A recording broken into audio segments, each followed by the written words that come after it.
નસવાડી તાલુકાના હમીરપુરા પ્રાથમિક શાળામાં અભ્યાસ કરતા વિદ્યાર્થીઓને શૌચાલયની સાફ સફાઈ કરાવતા હોવાનો વિડીયો આવ્યો સામે। નસવાડી તાલુકાના હમીરપુરા પ્રાથમિક શાળામાં અભ્યાસ કરતા વિદ્યાર્થીઓ શૌચાલયની સફાઈ કરી રહ્યા હોવાનો આ વિડીયો વાયરલ।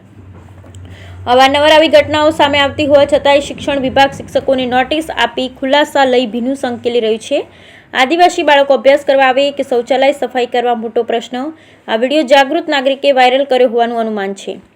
આ વિડીયો વાયરલ થતા અનેક સવાલો ઊભા થઈ રહ્યા છે। આદિવાસી માસૂમ વિદ્યાર્થીઓ પાસે કરાવવામાં આવતું આ કામ કેટલું યોગ્ય? આદિવાસી માસૂમ વિદ્યાર્થીઓ સાફ સફાઈ કરવા આવે છે કે પછી અભ્યાસ કરવા માટે? આ શિક્ષણ સામે યોગ્ય કાર્યવાહી કરવામાં આવશે કે પછી રાજકીય ભીનું સંકેલવામાં આવશે? આવા અનેકવાર વિડીયો વાયરલ થતા હોય છે, પરંતુ યોગ્ય કાર્યવાહી ન થતાં જ શિક્ષકો માસૂમ વિદ્યાર્થીઓ પાસે કામ કરાવે છે।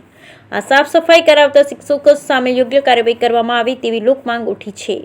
Bureau report, Rehan Patel, Chhota Udepur.